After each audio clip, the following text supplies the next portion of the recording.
To unmute the mic. Hello, everyone. Welcome back to the show.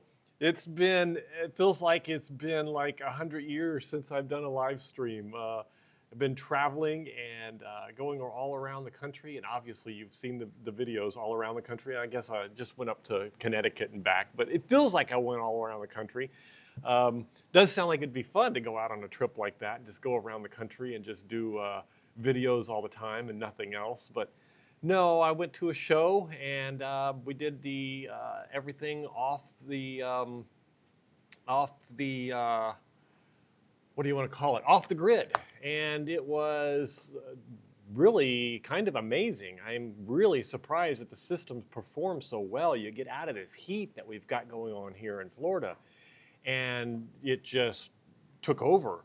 The solar system, I don't think I ever got down below 70, 80% on the batteries. I mean, we just did our everyday life, and I was worried about things like running hot water heaters and stuff like that, and I shouldn't have been. On the last day, I just turned it on, and we just went off traveling that night to come home and to stop at Baltimore, and I got there, and I already had hot water, and the batteries were still all the way charged, and the only problem we had there was the locusts, and you guys heard those. Um, so anyway, I just wanted to start off with a little bit of news here and kind of give you the fill in on what's going on. I do want to say thank you to everyone again this week. We are at 10,870 subscribers. The growth continues at an amazing rate, and thank you so much to all of my subscribers and to all of the new members. The members continue to join. The content is lately you've been getting a lot of early content, and I hope to continue that. I've been staying ahead of the schedule so that you can get the early content. So please continue on the subscriptions. I really do appreciate it. You are going to be funding the next couple of projects that I have coming up, and I have a huge one coming up for the solar shed. There is going to be tremendous amount of changes there. I'll give you a little bit of a hint. I'm going to gut the thing and start over. So instead of it just being a little bit of a feed for when I'm parked, it is going to be completely the opposite of that. It is going to be a full-fledged 100% off-grid solar shed. So, and we're going to do it in a couple of different styles with a couple of different batteries. I noticed on the poll out there that we had the request, the majority of you were looking for 48-volt systems. So when you see the first version, don't be discouraged by it. We will move forward with the next version of it following that. So today, on the live stream, I thought it would be good. I've noticed that we have a lot of new subscribers, and a lot of you are new to solar. And we have been getting quite involved in some of the details going along with that. And I love that. I don't have a problem with that. And I'll be glad to continue in that route if that's what everyone wants. But I have had a lot of requests from some of the newer members to get into the basics. So today I wanted to break down what I call the 4 basic parts of the solar system. And I think I actually have, let's see if I can pull up what I'm talking about here. Yep, that is the one. And I've changed a little bit on my live stream software, so hopefully I've got everything working this week. I kept having problems with everything, so I spent some time working on that when I was traveling, and hopefully I've got everything working. So we're going to fade into this variation here. And so what I talk about when I'm talking about the 4 variations of a solar system, this is what I'm referring to is this image here. And I see this as we basically have up in the top right-hand corner, you have the solar panels. So we're going to go into solar panels, what different sizes there are, what voltages are, and I don't have any pre-prepared content here. I'm going to look for feedback from you guys, and we're going to go out and look some of them up on their websites, and I'll include the links for those, the ones that I'm looking up and stuff on those also. Then I want to take that and go into charge controllers. Now, when I talk about charge controllers, this particular slide, I want to break it into the 4 basic pieces of a charge controller. So here we're talking about the solar panel and an individual device charge controller, like the charge controller from the Victron charge controllers or the ego-worthy charge controllers, or truly independent charge controllers is what I'm referring to here. And let's take a look at, let's see if I can get that chat to work. I see it here. Question from Amy, and look at that. I actually got the chat to work this week. Question: LifePod battery, LifePod 4 battery life. Do they recycle? And I'm not sure if you mean do they recycle as in a sense of are they recyclable from the sense of like aluminum cans, or do they recycle in the sense of can you use the battery over and over and over? Obviously, with most of your LiPo 4 tongue twister, sorry, your LiPo 4 batteries, they have a life expectancy somewhere between 6 and 15,000 cycles. So if you take 6 to 15,000 cycles and you look at 6 to 15,000 cycles, you're looking at, you know, somewhere in the likelihood of, let's just see if I can get a calculator on this real quick. 6,000 being the minimum of that life is hiding from me here. 6,000 divided by, let's say, 365 cycles a year is that can't be right. 6,000 divided by 365 is 16 years, and 15,000 cycles divided by 365 is 41 years. So either way, I'm not sure that from my perspective, the batteries aren't going to outlive me. So, so the question is which recycle are you talking about? I'm quite comfortable that there are some elements within those batteries that are recyclable from like an aluminum or a tin type scenario that you would find in the recycling plant. But I don't know what it is, and I don't know how complicated it is, or if it would even be worth it. Some components in those batteries are recycled. I understand lithium is hard to come by. Can it be reused? I understand there is a pile of panels that have aged out. Yes and yes, there are quite a bit of that. Now, the good news is when they added the iron phosphate to the lithium batteries, they extended the life dramatically. Your cell phone battery, for example, doesn't have that lithium iron phosphate, doesn't have the phosphate in it, which is what extends the battery. It slows down its absorption rate and release rate, but it basically extends the life of it. So now we're looking at battery lives in excess of 10 to 20 years. So I'm not sure recycling is as big of an issue as it used to be, but I'm sure there is something there that is recyclable. But what is it is a good question, and I don't know the answer to that. It is something I'll look into, because I think it is can it be reused? I don't know. I'm not sure. The lifespan on the lithium iron phosphate is so long that now solar panels are a different question.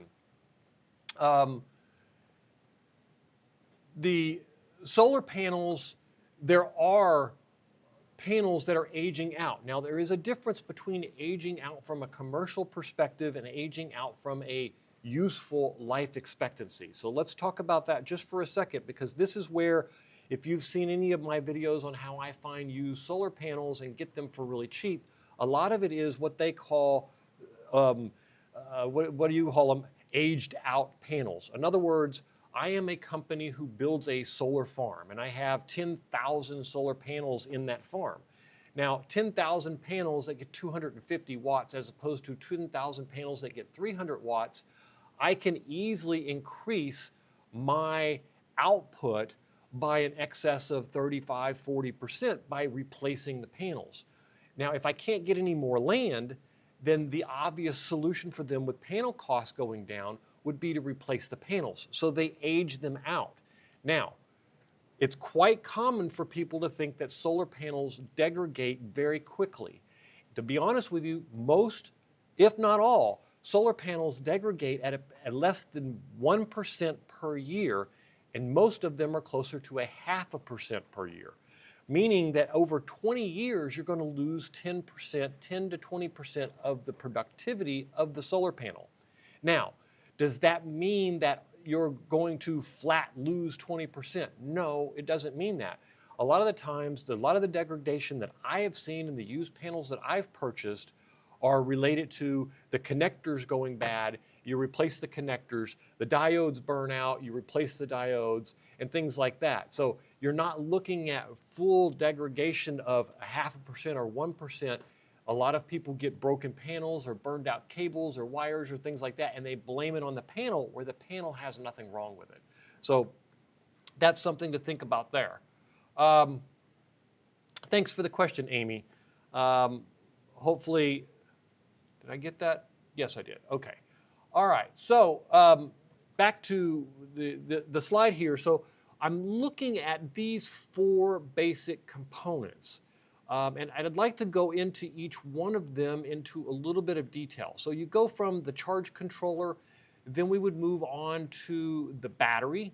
And batteries obviously range from 12-volt batteries, 48-volt batteries, and 24-volt batteries. And they even have high voltage batteries out now. I've started seeing some folks involved in that, which is really cool. Yeah. Well, I encourage that, so please, Amy, you're more than welcome. Any questions are always welcome in my live stream. This, for me, the live streams are not about me presenting content to you, they're about you. So I encourage you to ask any question you want. Any of the content that I've had in the past is 100% always on the table. So feel free. I'm going to move on to the next slide and kind of give you an idea of different variations that I want to go through. So if we, now I got to figure out how to move on to the next variation here. Give me just a second. Well, I thought I knew.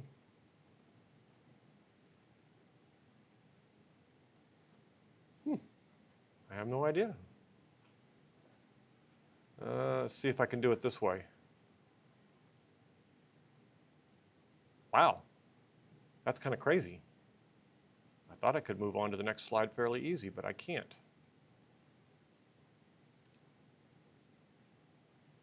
Yeah, well, sorry about that, guys. Other variations that I want to handle are the combo unit. So for example, you will have the charge controller and the inverter in a combo unit. And then of course you have the all-in-ones that include practically everything except the battery. And then the third piece is, the third type I'd like to talk a little bit about also is the ones that include all of them. And these are the stations, the bigger stations that they have out on them. So we will walk through those. There we go, found it. So the second variation is like this, where you have an all-in-one where the charger and the inverter are combined together. And the perfect example of this is the EG4 3000, and I put a picture of it down there. And then it has the battery separated out on it. And then the third type that I want to talk about is a much more simple thing, and y'all are more familiar with these, where these are just complete all-in-one stations. So they have the battery in them, they have the charge controller in them, and they have the inverter in them. So, so looking at those types, let's go back to the very beginning, and let's start with the category of inverter. This was one of the categories based on the poll that I had sent out that most of you had the least amount of questions. So I'm going to start with the easy stuff, and then we'll go from there. And please interrupt me, send out questions at any time during this, and I'll be glad to answer them. But let's take a look at some of the inverters that are available, and we'll look at sites like Signature Solar. We can look at even eBay. I have no qualms about going to different sites and stuff. So I'm going to start off here on my computer, see if I can get that to switch over to that. Oh, yeah, that worked just fine. So we're going to come over here to Signature Solar. We're going to start off with inverters. So the inverter is basically the item from this. If you look at this chart here, the inverter is where the AC power is created. So this is where your system really takes the divide between the what I call the AC side and the DC side.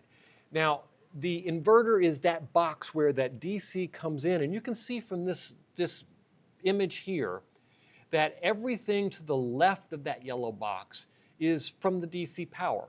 Now the solar panels, they generate DC power, and that DC power is at a variable rate, and it goes into the charge controller. And I think it'd probably be best, we'll continue on this, and then I'll get to the whiteboard here in a minute. We can break some of these down and give you some details on each one of them. But that variable rate power, so you may have solar panels that generate, let's say, 60 or 80 volts, and then that goes into the charge controller, and the charge controller then takes the battery that you have, and you'll notice it's connected, and takes that power and brings it down to the right voltage. And when I use the word brings it down to the right voltage, the reason I say that is a charge controller's job is to take that variable rate that's coming in from those panels and to stabilize it down. So for example, if I've got 60 volts coming in from panels, I can't put 60 volts into a 12 volt battery. So what I need to do is I need to compensate for that by bringing the amount of voltage down, but in turn bring up the amperage or the wattage to match it. So, or not wattage, bring up the amperage to match that voltage. And that's where the charge controller becomes very important. And there are two types of charge controllers. There's the MPPT charge controller, which basically takes the excess voltage power and converts that to amperage and keeps that ratio balanced for you, thus giving your 12 volt battery all that power. And then there's the PWM, which basically just trims off the top of it and puts in what it can up to that limit. Now, it's quite common in smaller 12 volt type systems to have those PWM. They're very cheap, they're very easy because they're not doing anything but trimming the top of that power off. But the MPPT has really dominated the market now because it is so much more efficient to convert that extra power as opposed to trimming it off the top. It also allows for us to have charge controllers that can take larger strings. And if you've been involved in the solar industry for any length of time, you'll notice that over the last 2 years or so, we went from having a whole bunch of single panels, one right after another, all feeding into, let's say, a 12 volt battery, to having large strings of them. And the reason is because the MPPT charge controllers, like the Victron that's on the screen here, allows you to convert that, and we should probably get in and talk a little bit about that conversion to the battery. So I'm going to go to the whiteboard and kind of show you what I mean by that, because it's very significant that that we talk about how the MPPT actually works. So over here on the whiteboard, I've got to switch my screen for you to be able to see it. Sorry about that. There we go. Okay, so over here on the whiteboard, we are looking at, let's say you have some solar panels, and forgive my art, I'm not an art major. I'm an engineer, so that means I can't draw and I don't write documentation. Let's say that you have 3 panels that generates 30 volts apiece, and they are generating, let's say 5 amps apiece, so they're 150 watt panels. So 5 amps, so a 30 volt panel at 5 amps would generate 150 watts. So that means, whoops, we've got a little bit of a green screen problem here. Let me see if I can adjust this out for you guys. No big deal. The guys behind the scenes caught it for me. So let's see if I can go to, which one is it? It's the slide presentation. No, it's not. It is this. Oh, I see. We can see right through it. That's really cool. All right, so let's see if I can take this filter I have no effect on. Give me just a second, guys. I just want to make sure we get this right here. We're going to be doing a lot of whiteboarding today, and I don't really want to. There we go. That look better? I think we look solid now. All right. We had a little bit of issue with the green screen earlier, and it looks like it's all fixed now, though. Okay. So, thanks, guys. If you see anything else, let me know. I'm sure they online appreciate you too. All right. And question from Amy, real quick. Let me just make sure I.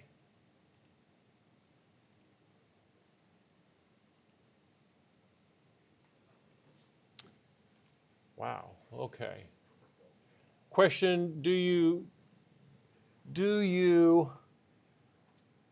transient voltage surge suppression on your system, lightning oppressors? Yes, in the solar shed, I do have a lightning suppression system.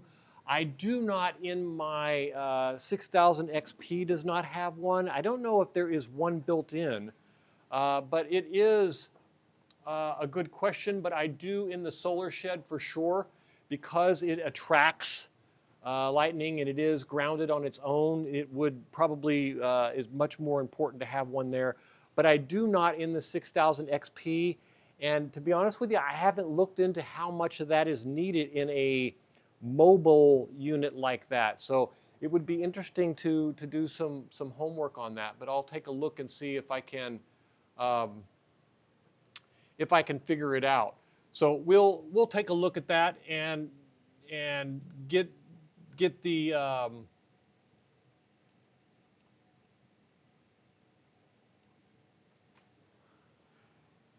we'll take a look at that and we'll get the thing going. So let's get back to this panel here. They're just showing me some highlights from the quality there. I think I got it, hopefully. If not, I'll adjust it when I walk back over there.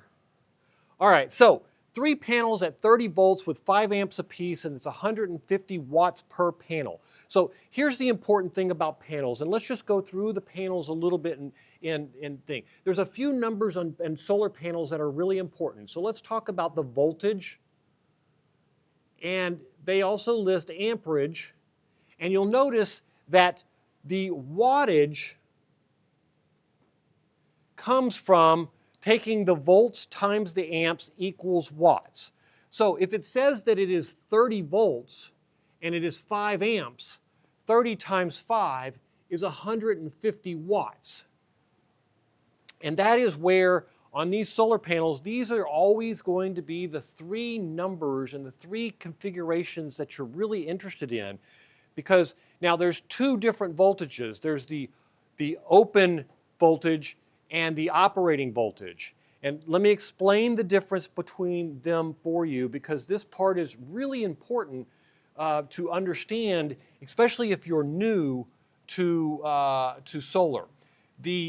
When you hook something up, let's say you just hook a meter up to this, and you have a solar panel. I'm just going to draw an extra solar panel here, and you have a red line and a black line, and you hook a meter up to this. This on the open voltage, it will show you, let's say 36 volts. Now this is the number, and I bet I could show you on a panel live on the screen too. That's a really good idea. Let me see if I can find one here. Solar panel label. Perfect. Okay. Let me just put this up there on the screen for you for a second. Give you a, if we can switch the video back to me real quick. There we go. All right, so you can see here in this image right here, if that pops up the way I'm expecting it to, it does. Okay. So you can see here we have 30 volts, but you'll see the open circuit voltage, which is 37.6. So let's put this up on the screen here. We'll just go into this. So we have an open, I think they call it a VOC. Yeah, VOC is 37.6 volts. And then the second voltage that you see here is rated power voltage 30. So I don't know what the letters are they use that. VM? I don't know. I just call it volts. volts is 30. Now, the reason there is two of these, and I don't know if I switched back to the whiteboard, and I didn't, and he did. So there we go. All right. So the reason there is two of these is when you have nothing hooked up to this, that voltage is at its maximum peak. And as the charge controller attempts to find the maximum power point, thus its name, the MPPT, maximum power point control pool, it will, and you will actually see this on a Victron device, it'll take that power and go from what its minimum that it can, and let's say you're charging a 12-volt battery, and let's say your battery voltage on your 12-volt battery is 13.2, and let's say that your solar panels are generating, let's say you have two of these. Well, we have three of these installed, so let's do three of these. 3 times 37.6 is 112.8 volts. So that means that the MPPT can check anything from 3.2 up to 12.8, and what it'll do is it'll pulse all the different segments here in the middle of this and see how many watts it can pull from each one. Now, let's say that the panels are performing at their peak performance. What it'll do is it'll say, okay, here I get, 150 is 450 total. So let's say here I get 200 watts, and here I get 300 watts, and here I get 420 watts, and here I get 450, and here I get 375, and here I get 200.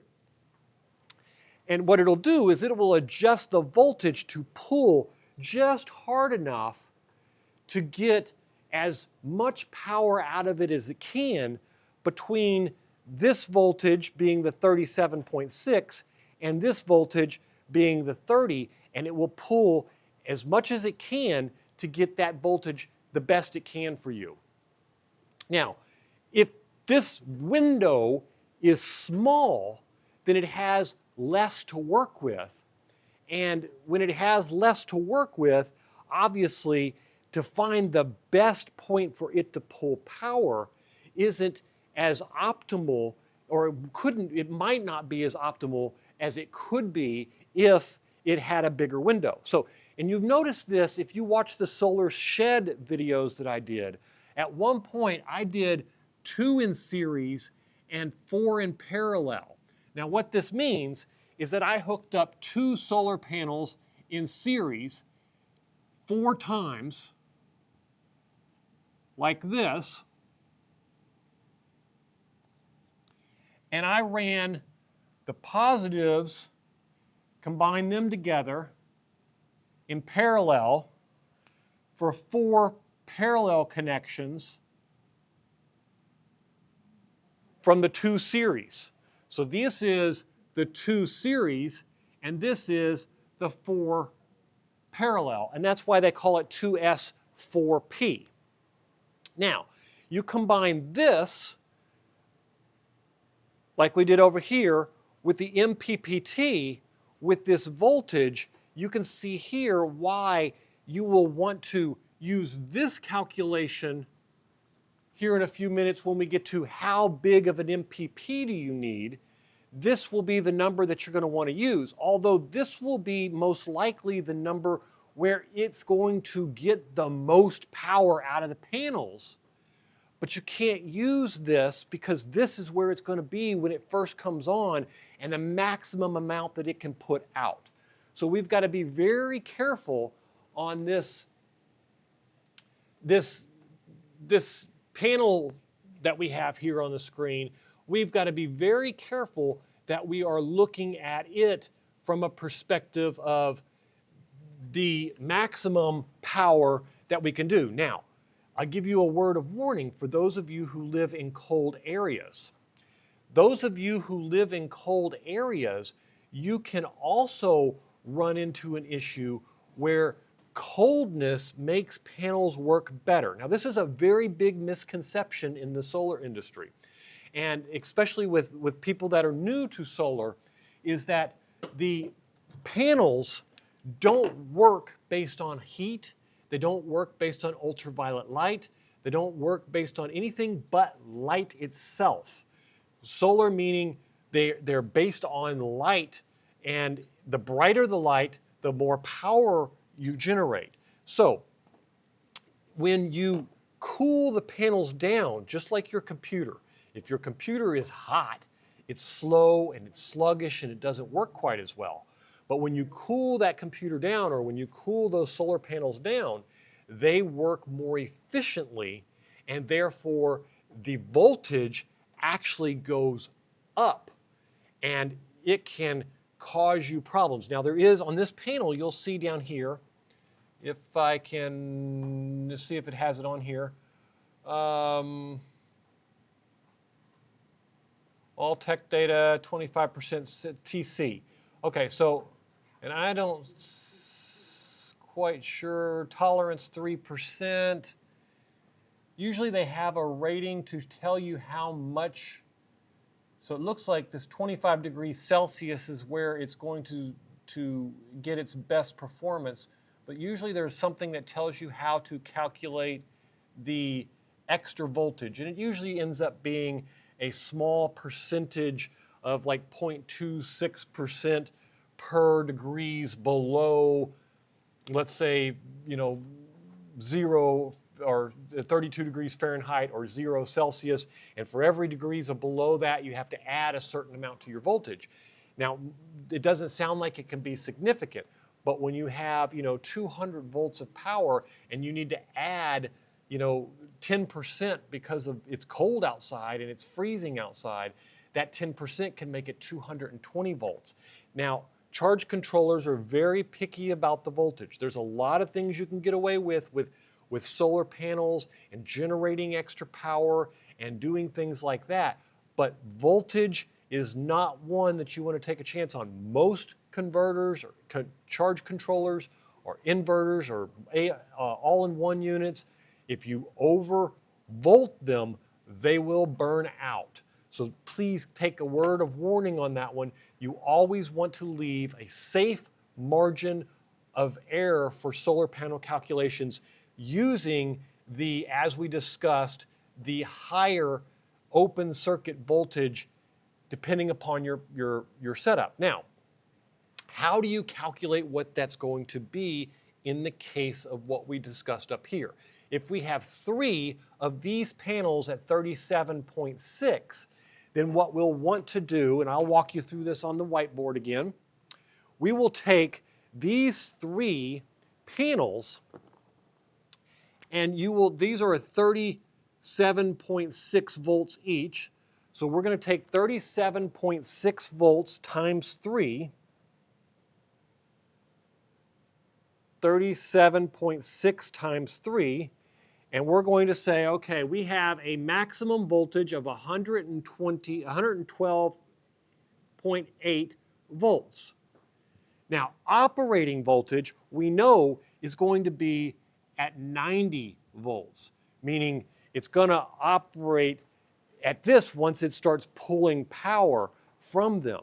But you have to be prepared to have 120.8 volts in it. My suggestion is that you leave a 20% buffer. So a 20% buffer would give you 135.36 volts is what the charge controller for this should be. Now, in that case, you will need at least a 135 volt charge controller. Now let me show you, we'll take this to the next step and we'll go into the charge controller, but I do want to get this question before I go there. I'll flip back over here and I'm going to come over to the questions. And do you consider cold climate? And Amy, you're exactly right. I don't know if I answered that before or if that was after I had brought it up, but I do consider cold climate. I suggest at least a 20% buffer if you are in a cold climate. Now, I am fortunate enough that I'm in Florida. I don't have to worry about cold climates. I don't have to worry about it at all. But it is so important that I still take it into consideration and I still leave a 20% buffer. Let me give you an example of what I mean by that and how you can see what charge controller you will need based on the panels that you have. So in our system, we want 450 watts of power. We want 3 panels that are of the configuration that we have here on this screen. And since we want 3 of these panels, we know in order to run them in series, and this is where things get into can get in a little bit more complicated. You can run the panels in series or you can run the panels in parallel. When you run the panels in series, it's like connecting batteries one to each other.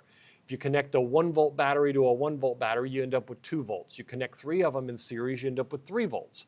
Now, if you connect the 3 batteries, all the positives and all the negatives, you just end up with a battery that's 3 times the size, but they all still provide, they share the load of 1 volt, and thus they run down a third at a third of the speed. Same thing and the same concept with the same idea, the same concept. It's identical for solar panels. It doesn't change one bit. Nothing is any different. So in our case, we are talking about calculating what charge controller you would need to run 3 of these panels. I thought I had changed that screen. Sorry about that. To run 3 of these panels from your on your thing. So we know we need to support, as we calculate it, 112.8 volts to support the raw number here. But to leave the 20% buffer, I suggest going with a charge controller that can support 135 volts. Now, let's get into what the charge controllers we will need. So let's just take a look over here at Signature Solar. And if you're interested in anything that you see here on Signature Solar, there will be a link down below with a link to them and you can use that. So we're going to go over here to charge controllers. Where am I at? Charge controllers. Here we go. Now, so here is and I'm going to use this one as an example because it's not going to fit our need for what we're doing right now, but let's look at it. So this is where the size of your battery becomes important and the type of solar panels that you want come important. This is an MPPT 7515. So let me break this down for you on the board of what this means. And I will switch back over to the whiteboard here. And we have an MPPT 7515. So what does this mean? Now, Victron has made it pretty easy for us. They have given us all the information just from this title really to know what we need to do to work with this. What this means is that on the input, we can have a maximum of 75 volt going in. On the output, we have a maximum of 15 amps going out. Now, a lot of people ask, why in the world do they have volts going in and amps going out? And I'll kind of explain that. So the idea is the amount of power that this can convert. If you remember, it is voltage times amps equals watts. So they are all related in one form or another, but you still have to take into account how big the conductors need to be on the input and how big the conductors need to be on the output. So let's look at our example here. We know we need 136 volts, let's say. This is only supports 75. So right off the bat, we know this charge controller would burn out if we connected these 3 solar panels in series. Now, that means that we need to go with a bigger charge controller. So let's go back to the computer and let's see if we can find a bigger charge controller.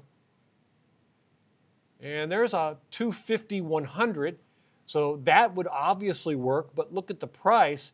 As you can see here, the price starts getting very expensive once you get up into the higher voltages. So let's see if we go, oh, look at this. Here is a 150/70, and here is a 150/100, and a 150/35.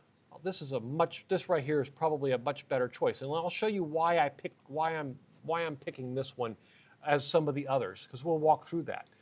And I kind of have an idea of what the output's going to be here, so that's why I'm looking at it. All right, so now we know, we also have the option, and matter of fact, let's just do it this way. Let's leave it on the computer screen for a second, and let's get a couple of options, and I'll write them on the board, and then we can go to the board after I write down a few of these, and we can walk through them. So the 250/100 was an option. The 75/15, which we already did. The 150/70. We also have the 150/100 and the 150/35. The 150/100 and the 150/35. I also know that there is a 100. I don't see it here.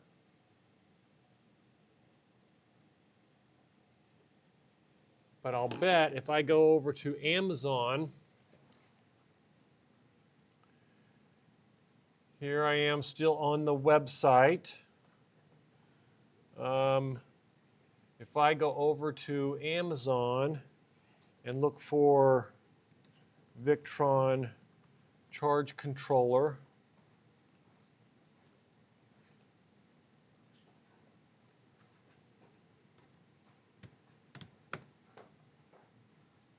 yeah, there's a 130, a 150, and a 120. So we'll put those on here too. 120, 130, and a 150. Okay. So now I will go back to the whiteboard. And I know I'm giving the crew behind the scenes fits by switching back and forth so much, but it is what it is. Okay, so here are all the different combinations. Now keep in mind, this is only Victron, but the logic and the terminology applies to all of the different charge controllers. And we can even look at some of the bigger ones, and I can walk you through how it works for them. But the math is exactly the same. So let's start here and figure out where we need to be. So we know we need to be at 135.6. This includes our buffer. So if we can just get something one size bigger than 135, then we know we're in the right neighborhood. So in this case, that puts us right here, is probably where we want to be. We can't go to 100 because these are all too small. We don't want to go to 250 because you saw the price jump between the 150s and the 250s. It's hundreds and hundreds of dollars. And so what we want to do is we want to get into this comfort zone in the middle. Now, there is two ways to do this. Depending upon what we need for the output, we can discuss which one of these we might want, or we might want to switch from parallel or serial or back and forth. So we talked about this being a 12-volt system. And this is where your battery becomes very important. So we know that watts is amps times voltage. So we know the voltage. The voltage is 13.2 volts. And we're going to use 13.2 as a generic number for a 12-volt system because that's what most lithium iron phosphate batteries will, that long peak between, except at the end and the beginning, will be. The amps, we don't know how many amps we need yet, so that's the variable. But we do know how many watts we want. We want 450 watts. So with 450 watts, if this times this equals that, if volts times amps equals watts, then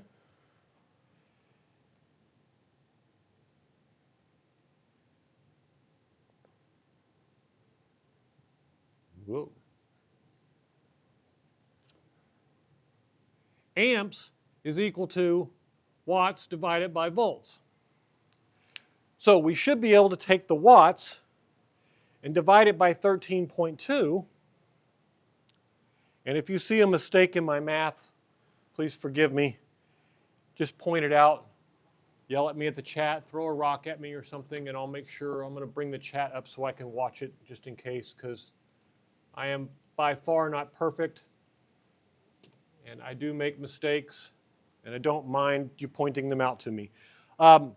So we are going to take watts divided by volts, which is 450 divided by 13.2, and that means that we need 34.09, which I'm going to call it 34.1 amps. In order to support a 12-volt system running around 13.2, we need 34.1 amps. So that means this smaller 150/35 would fit our needs because it would support all 34 amps that this system could put out at max power, and it could support the voltage of 135. So that would mean that we would want, for this system with no ability to grow or to get any bigger, this is what we would need. If we add an extra panel to this, it gets too big. The voltage goes too high. If we add another series of panels to this, then the amperage is going to go up too high. So either way, this is a very limiting factor of what you need to consider when you buy a charge controller. You need to look at the panels you have and what you might want to do in the future. Now let's just suppose that we were looking at doubling the size of the solar panels, and you were saying, look, I got 3 on my roof, but I might think about putting 6 up there. At some point, I would like to have an add-on of 3 extra panels. Now, I'm going to consider those 3 extra panels another series of panels, and we know that this is going to put out exactly the same stats as this one here, and you can run multiple charge controllers in a system.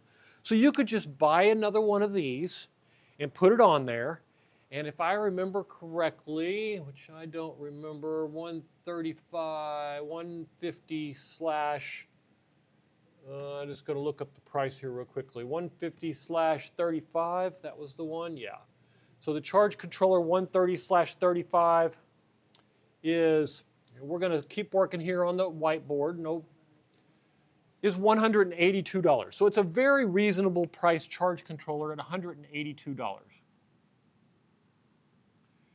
So you could easily just buy a second one, run it to a second charge controller, and hook that directly to the batteries the same way the first one is hooked up, and you could double it that way. Or you could think ahead a little bit and say, you know what, I'm going to add it. Instead of 35, I'm going to get a 70, and if I bought that one, it would be able to handle the next upgrade without me changing the equipment at all. Now that version, 150/70, is $351. So this one is $351. So do you really save anything, I guess is the question. 351 divided by 2. It's $175. So you save $7 on each one of these, but the real savings comes in the fact that all the wiring that you had to do, you don't have to do any of it, except these 2 panels need to be paralleled together. And thus, instead of putting out 15 watts with the power here, they will put out double the amperage that this one puts out. So now you will have, instead of having 112 volts times 5 amps, you will have 112 volts times 10 amps because these 2 will add together. And hopefully that made sense. And if not, please let me know. Oh, I've got a couple of questions here, so let me go back and see if I can answer them real quick. All right.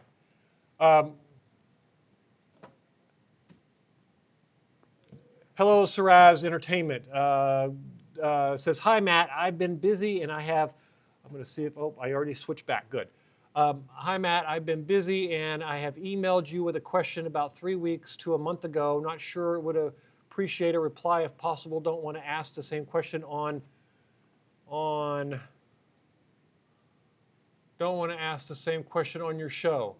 I missed your email, and I apologize for that. I have been extremely busy the last month, but I will make a point to get to your email tonight. I will go back and look it up. I actually enjoy answering questions, so sorry about that, and sorry I missed it, but I will make sure that it gets taken care of tonight for you. It's about the battery I'm planning to purchase cheaper than the one that you advertised. Okay. That's great, and I encourage that. I'll be glad to investigate whatever you want me to take a look at. And I don't remember seeing it, so I may have genuinely missed it as opposed to read it and thought I would get back to it later and didn't get back to it. So I'll go back and make sure that I, whoops, that's not the screen. Oh yeah, that is. I will go back and take a look at it and see if I can figure out what happened to it and get you an answer tonight. And sorry about that. And feel free that if you ever feel like I didn't answer you before, I don't mind getting a second email. You're not going to offend me in whatsoever. I understand everybody's looking for answers and trying to move forward. So please, don't feel like you're going to offend me. And if you do, talk to anyone who's worked with me and on building up their solar system, and especially I don't know if Missy's here, but she's one of those who thinks that she's bothering me and don't realize I do this because I enjoy it, not because it's my job. So please don't feel that way at all. And I apologize for missing it.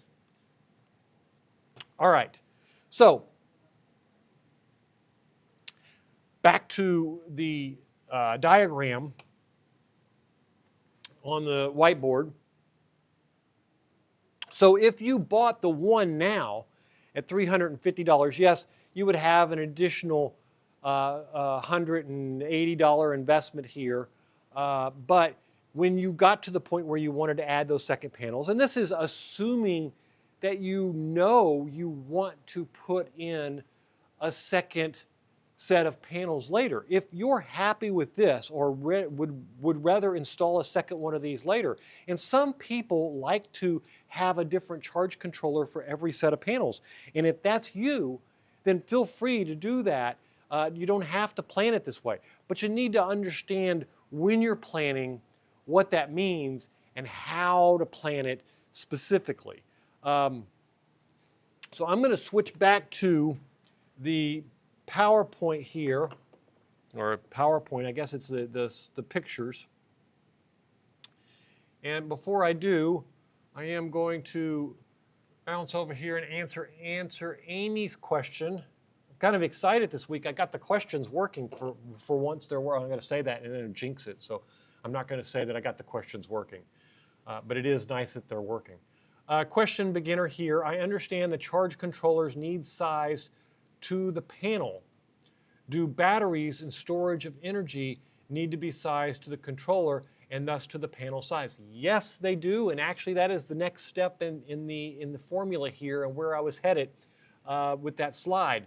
So I am going to cut over to that slide. So this is what you're asking here, and I'm going to leave your question up here just for a second so we can see it.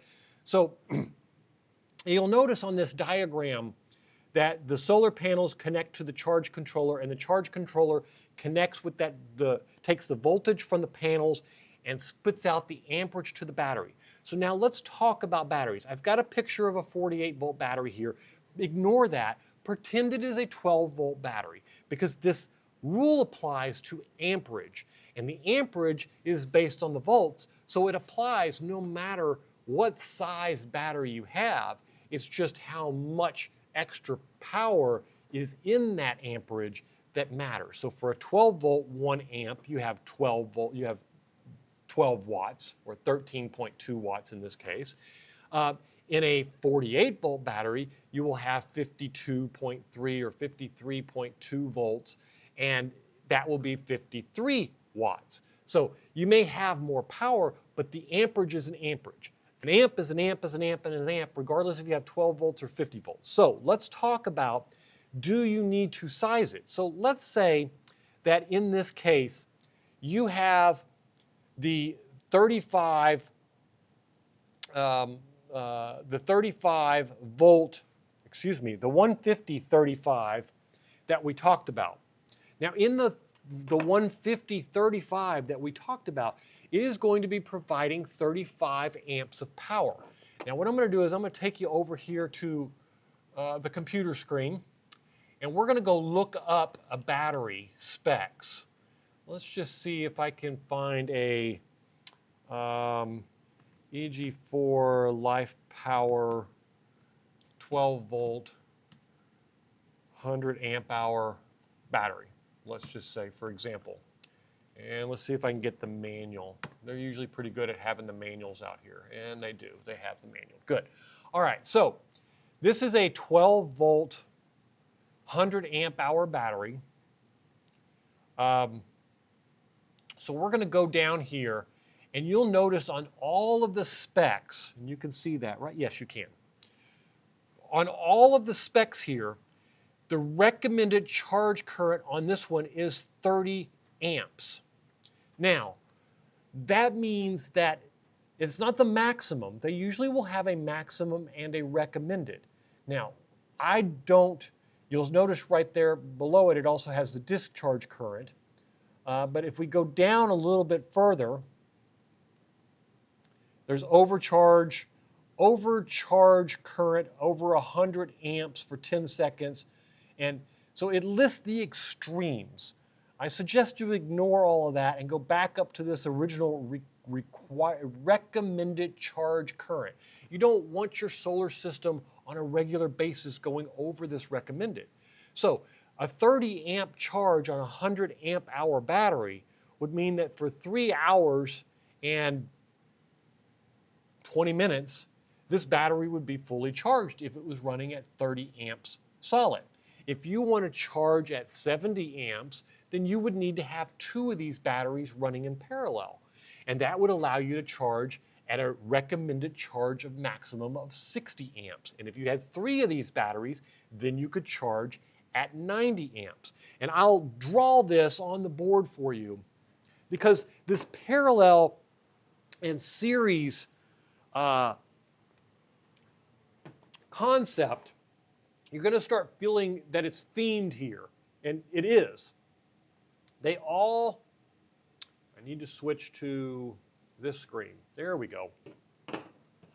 You're going to start feeling like this is themed because the parallel and series is used for the solar panels, for the charge controllers, for the batteries. It's used all the way through your system. So let's just take this section right here and erase it. I really didn't want to erase that. We'll just erase that. Okay. So now let's talk about batteries. And batteries aren't any different when it comes to serial or parallel. And I'm going to put 4 batteries in this diagram for the sake of, gives me a way to vary multiple answers that I want to give you.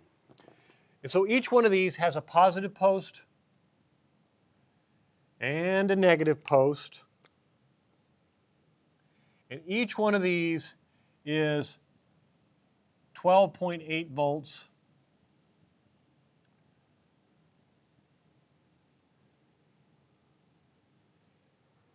All right.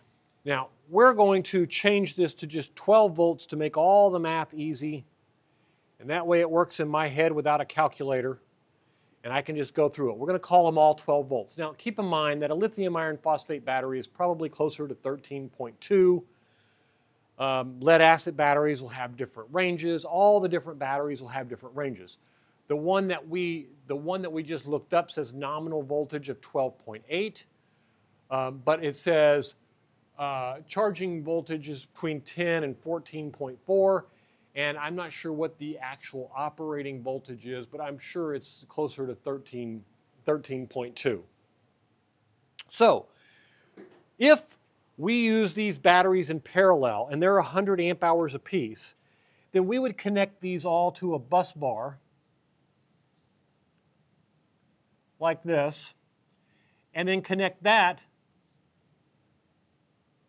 to the charge controller. And if we had two charge controllers, they would both connect to this bus bar. And we'll assume there's both a positive and a negative bus bar.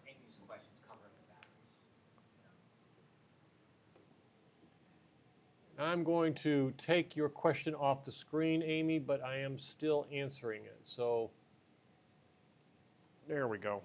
All right. Last week I couldn't get the questions to show up. This week I can't remember to take them off the screen. We're going to pretend that there's also a negative bus bar. It looks just like the positive bus bar here. So each one of these batteries connects in parallel because they're all parallel connected to this, and it provides 12 volts, and they're 100 amp hours apiece. So you have a 400 amp hour, 12 volt system. So what does that mean? How much power do you get out of that? Well, if you remember our formula up here, it was voltage times amperage equals watts. So voltage times amp hours, and we're going to take 12, and 12 times 400 gives us 4,800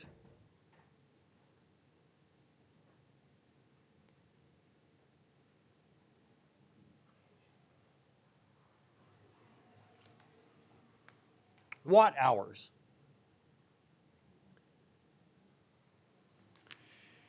Which is 4.8, moving the decimal point, kilowatt hours of storage. And so watt hours and kilowatt hours are the same thing. This is just a measurement by thousands of that one. And when batteries start to get big, they start to get unmanageable. Instead of saying 4,800 or 12,264, you just say 12.6. So the same thing's true here. It's 4.8 kilowatt hours. So this would be a 4.8 kilowatt hour battery bank. And this means that if I have a load on this system at 100 watts, I could run this load off of 4,800 watt hours for 48 hours. That truly is a direct correlation between the watt hours. It means how long can a watt run for an hour. Now, measuring electrical devices in that sense is very difficult. And I'll kind of talk on this one just for a few minutes. The power, when you're pulling and you've got something plugged in, it doesn't consistently pull from that power the whole hour. So now, that doesn't mean that if I plug in my phone and this is pulling, let's say, 6 watts, and I plug my phone in and my phone charges for an hour, then most likely it would be very close to 6 watt hours. Now, and this is why if you take that formula over there, because it's volts times amp hours, if you have a 48 volt battery, it's going to be 4 times bigger, which a battery of 4 times bigger would have 4 times the watts, 4 times the energy stored in it. And that's why the formula works. But if I plug my phone in and it's sitting at 98% and it charges for 30 minutes and then stops, then I used 6 watts, but I only used it for a half an hour. Now that means that I only used half of the 6 watt hours. Well, that means that I actually used 3 watt hours because the watt hours are a calculation of by hour. And in essence, that means that if I charged it only for 15 minutes as opposed to 30 minutes, then I would only use 1.5 watt hours because I used 1/4 of the 6 watt-hours that it would have used if it had ran for the whole hour. A lot of electrical devices, almost all electrical devices, and you'll learn this as you start to hook up your solar system, the power, and I could probably demonstrate this just by showing you my solar system right now live. Let's see if I can do that. There we go. So this is my live solar system right now in my RV. And you can see the battery power, that's power going into the battery. Let's come down here to power flow. That's PV coming in. I think this is the right screen probably. Power usage, this is much better. So this shows all the different usage of the different devices within the RV right now. And so the left-hand box is showing you current power being generated, amps being used at the top, total amount of watts, DC power being used, L1 and L2 coming out of the 6000 XP, wattage being used on each of the channels. What the grid power is showing at 243 volts, but 0 of it's being used. The center section here is showing you the actual, right now, the living room AC is running at 1059 watts. The bedroom AC is running at 160 watts. Now, most devices, and if we sit here and watch this for a second, most of these devices are not going to be consistently feeding the same amount of power over and over and over for a long amount of time. And as you can see, every one of these is exactly, and you can see right here, this one is the island power, and you can see it start to change, and that would be based on almost every device you use. If you plug in a coffee pot, it's going to get hot when you first plug it in, and then as it gets closer to being completely warm, it's going to shut down a little bit, and then when the coffee gets brewed, the warmer is going to turn on, and the water boiler is going to turn off. And so there's going to be a constant flux in the power, and you can see my total power usage here is 1454. Now this is being fed from the inverter. More likely accurate is this DC power, and this is the calculation of power going in and out of my battery. And so you can see it's constantly changing, and this is true for all of these devices. Several of these are only being updated every few seconds. Like this one's only not even every few seconds, 1 minute ago. If we go down to this one here, every 2 or 3 seconds this is updated. And you can see it's changing constantly throughout the day. So calculating exactly how much does something like this use is a rough guess at best, because the amount that it uses is all based on what the device needs at that moment, how fast it's absorbing the power. Keeping in mind that if you plug something into a wall outlet, if it's a 15 amp outlet and it's 120 volts, then it has the availability to do 120 volts times 15 amps, and volts times amps equals 1,800 watts. So that plug has the ability to provide 1,800 watts at any time. So something like this may only be pulling a fraction of that, but it has the availability to pull any amount that it needs. And if it goes over that limit, then that's when the breaker pops. Now hopefully, I know they got a little off onto a sidetrack there, but hopefully that makes it clear. Okay. So where was I at here with this? So I was showing you the power consumption that goes into this is the same for charging your batteries. So your batteries, this flow of power going into your batteries need to be able to accept that amount of flow. And this is where we go into that chart that we were talking about here.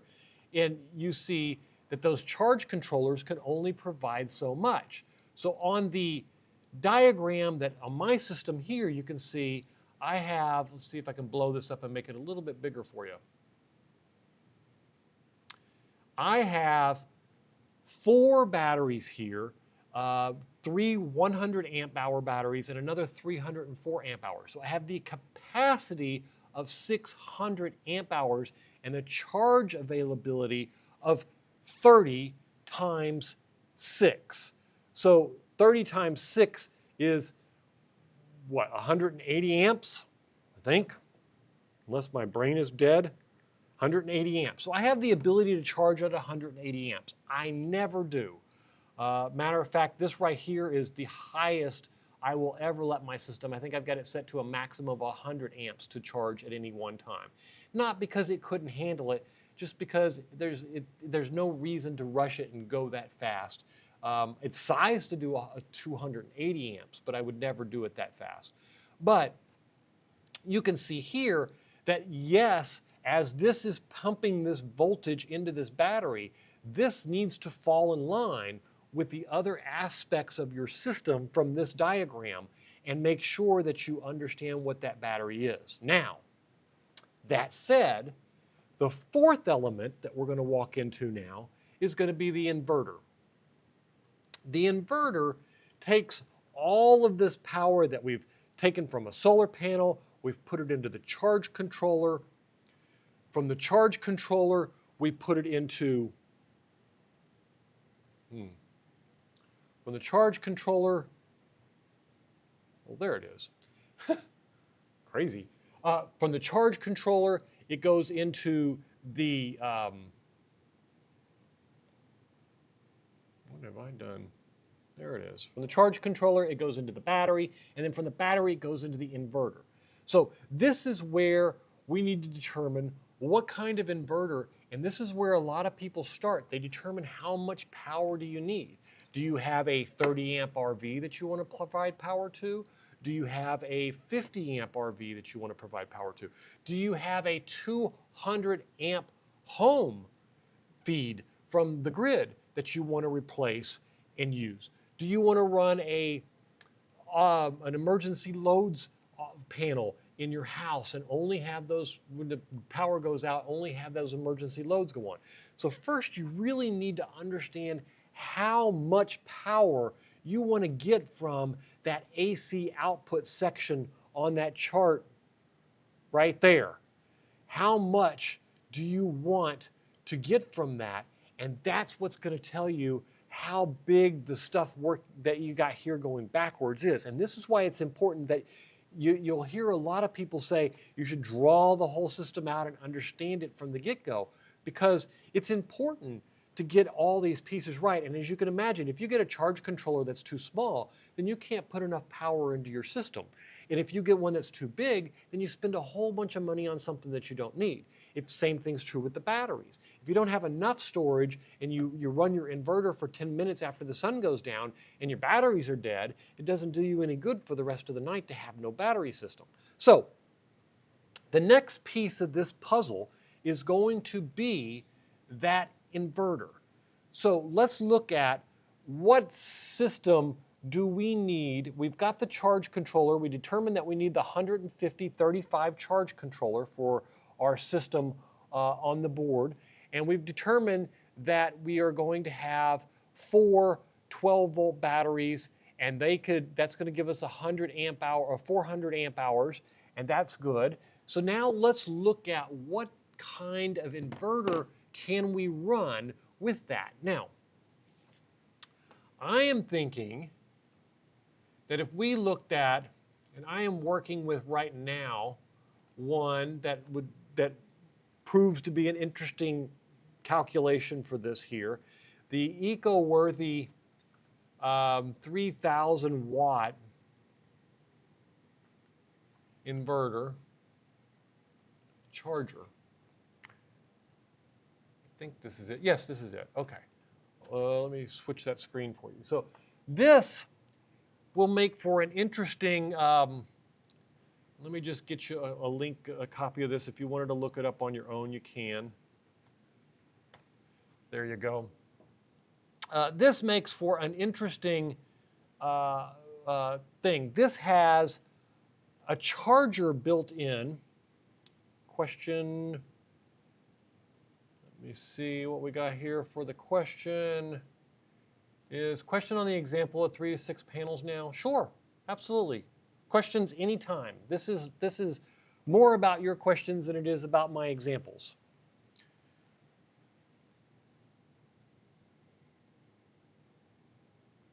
Okay. While she works on that question, we'll go back to this. So this is, I don't know where that came up. This is a great little inverter, and it has a charger. It's great for mobile devices, which is why I bring it up, but it's not necessarily for mobile devices. It does allow you to run small off-grid devices, RVs, that kind of stuff. But this is just an example. It's a 3,000 watt 12 volt. So let's look at, it can do 100 amps of charging. So now we know the formula is can our batteries take 100 amps of charging? And that means that we know those 100 amp hour batteries that we put into that diagram, that each one of them can take 30 amps of charging. So between them, they take 120 amps of charging at one time.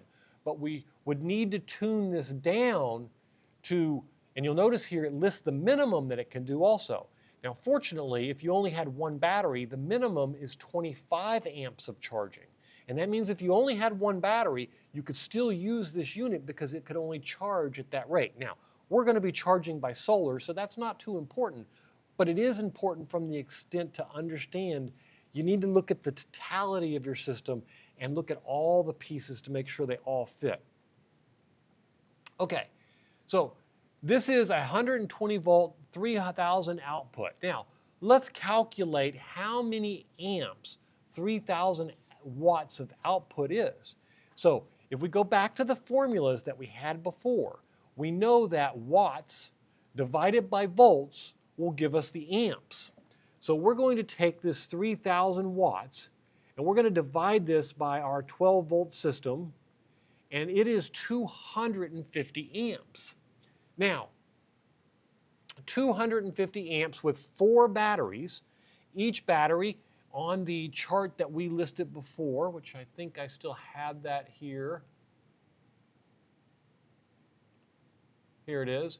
Each battery can provide an output overcharge over 100 amps each. Let's see what discharge would be.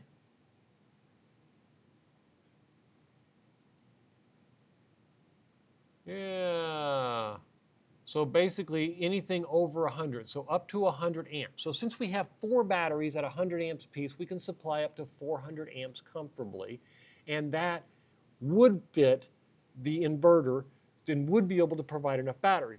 But the important thing to know here is in order to provide this inverter with enough power to supply all 3,000 watts, we need 250 amps of output, and each battery provides 100 amps, meaning we need at least 3 batteries, or we will put all of those batteries into overprotection when we go into it. So let's say we had 2 batteries and we pull 3,000 watts. It's going to pull 2,250 amps. It's going to split that between 2 batteries. Each battery is going to have 125 amps being pulled, and they're going to shut down from the overprotection, which is listed over here. After 10 seconds, they will shut down. And if we're over 120 amps, which we would be at 125 amps, it would shut down in 3 seconds. So this is where building your battery bank to match your charge controller and to match your inverter becomes very important, because you need to make sure you can handle the inflow of power for the charger, and you need to make sure that you can handle the output of flow going to your inverter, and that your inverter has enough batteries to pull from, or in this case, the charger that we're having an additional ability to charge off of a wall plug, which is nice. Make sure that you have enough power, enough battery bank that you could put it all in there, because you could easily size this to where you could charge with one of these small charge controllers in 2 panels, and then not have a battery bank big enough to absorb 25 amps, and you could cause your battery damage by trying to charge it too fast. So for example, if we put a 50 amp hour 12 volt battery in there, the system would run, but we would get overcharge current when we pulled too much wattage, and we would burn the battery out and probably shut the BMS down when we tried to charge it too fast over at 25 amps, even at the minimum charge rate here. So then the charging from grid don't work because it's too strong and it has too much power. And I hope all of that makes sense.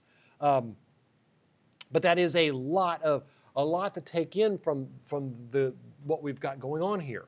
But this takes us back to this slide here. And so let me show you the next slide that I started off with was this one here. And this is what we call they're calling them all-in-ones. Now, an all-in-one technically implies the name that everything is combined. It doesn't include the solar panels because obviously those are external devices, and it usually doesn't include the batteries either. So in this case, the all-in-one, and let's talk about from, I think I can show you over here on Signature Solar. If we look at, let's say, a lot of their all-in-ones, inverters, off-grid, you can see they've got the EG4 3000 kilowatt inverter here, and this is an all-in-one. It does output of 3000 watts and it does input of PV of 5000 watts. And so you can see here, it combines from this chart that we're talking about here. If I go back to that previous screen, it combines the charge controller from the top left and the inverter from the bottom right. The nice part about this is all those connections are done. They're all warranted. They're all connected internally. You don't have to hook up all the extra wires. You don't have to do all of that. You basically plug your solar panels directly into your inverter. And there's probably a much better picture of that over here. Let's see if I can find it. Yeah. So you can see here, you have AC going in, and that's where that grid stuff would come from, grid charging, and that could happen. You have AC going out. This is where your loads are going to be run from.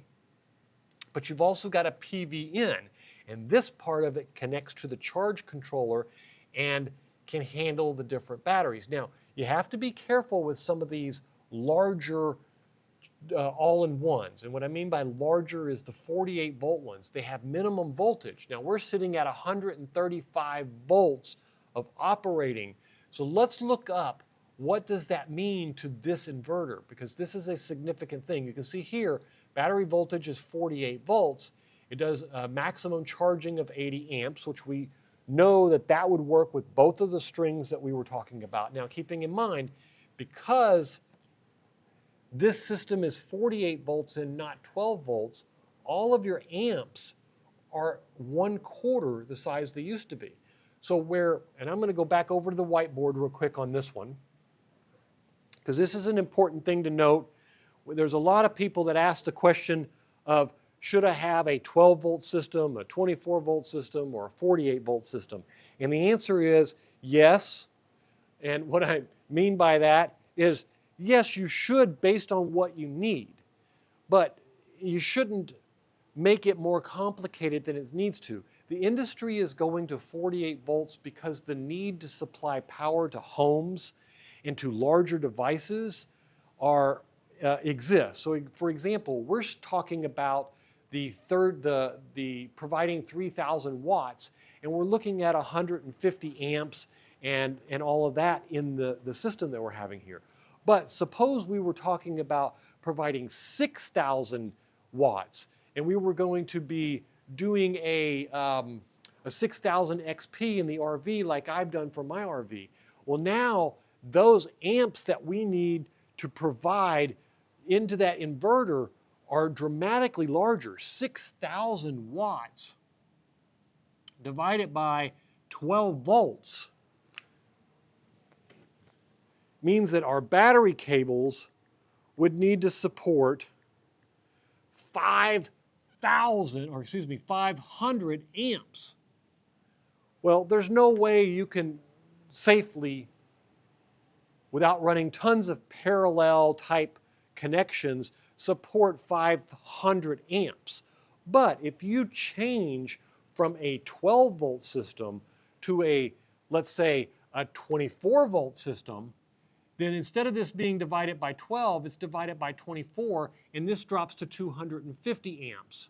Now, 250 amps is still very high, but it's doable with some 4-gauge wire, or 4-aught wire, excuse me, and a lot of very expensive wire, cable, battery terminals, and so on and so forth. Now, if you go a 48-volt system, then you can do this at 125 amps. Now, 125 amps is basically where we were over here on the 12-volt system, talking about providing half of that power, and we weren't talking anything about charge controllers, because now you have to remember, when you go from 12 volts to 24 volts to 48 volts, remember what I said earlier, and this is where that becomes very significant. Amps are amps are amps. And that means if you have a charge controller that provides 10 amps to a 12 volt system, then it provides 10 times 12 watts of charging, which is 120 watts. But if you have a 48 volt system and you have the same 10 amp charger, you now get 480 watts of charging as opposed to the 120, meaning the cost of your charge controller can be significantly reduced, because with a 35 amp charge controller at a 48 volt system, you can charge 35 times 48, you can charge 1,000, you can charge at 48 volts 1,680 80 watts at 10 amps.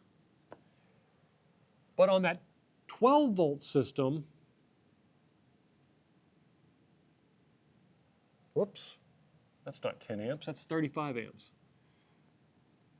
On a 12 volt system with that same charger, and then we're talking about this charger here for $182. The same charger at 12 volts is only going to get 1/4 of that charging power. So 35 times 12, you're only going to be able to charge at 420 watts. Meaning, you can charge this, the first 3 panels, but that's it. But if you have a 48 volt system, you could charge not only 3, not only 6, not only 9, but 12 panels for the full 1,680 watts of power. So that is where an additional cost reduction comes when you're talking about your charge controller's price being brought down, because all of your wire sizes change to 1/4 the size. Your charge controllers themselves charge more. Now, the all-in-one that we were referring to, and as I go back to the computer here, the all-in-one that we're referring to here, this has an 80 amp charger in it.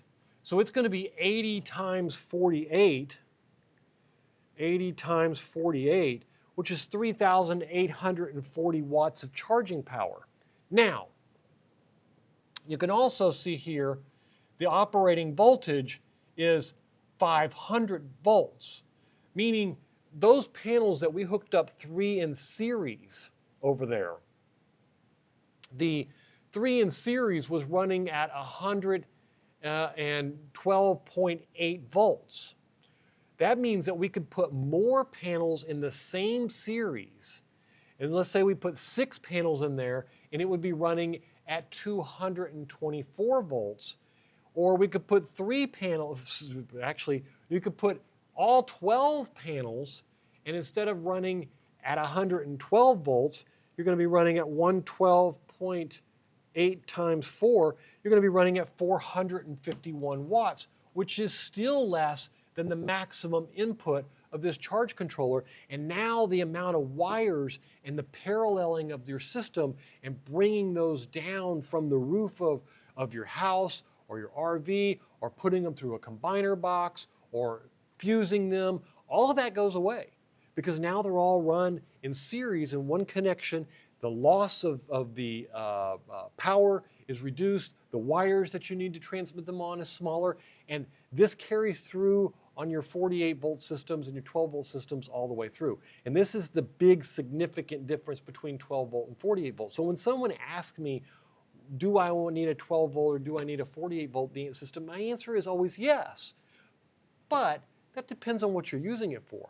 If you're a weekend warrior, you're going out and you need to run a couple of lights in your RV so that you can read at night, and you're just gonna, nothing but reading, then yeah, 12 volts are easy. I mean, you put a clamp on there and so on and so forth. If you're like me and you want to run your house on it and you want your RV with a 50 amp plug and you want to go off grid, then yeah, go with 48 volt because now all the wire sizes and as we've seen, the amount of amperage that you need to pull through there to provide 3,000, 6,000, 12,000 watts. I mean, imagine, I'm talking about a 6,000 XP.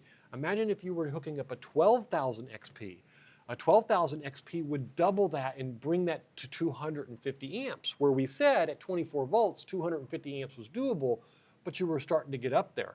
Well, if we had a 48 volt system and we had 250 amps, now we would be able to provide 12,000 watts, a true 240 volt 50 amp system. Now, would it be enough to provide your whole house with 200 amps? No. But most of your house, most of the time, would be able to run on that. And if you had 2 or 3 of them in parallel, you definitely could provide that and do that. So it all comes down to sizing and starting from the small and starting to do the calculations out and in both directions. We go back to the chart here of we start with panels at the top, how much, and then you work your way to a charge controller, and really this probably should be from this, where'd my mouse go? There it is. Really this should be from this view first if you're going to work this out. Understand what kind of solar charge controller you need, understand what kind of inverter you need, understand what kind of batteries you need. Then you can start to combine them. Now, some of the smaller systems, and I know we're into this for an hour and a half at this point, so I want to go to this last piece a little bit, and then we can go back and revisit some of these pieces. But this last piece here is very significant. This piece is a good solution for a lot of people. Now, you pay a premium for it, and I'll give you an example of a premium. Let's look at that as a, let me just pull one up here. Solar generators, portable power stations. Oh, I'm sorry, I forgot to change my screen.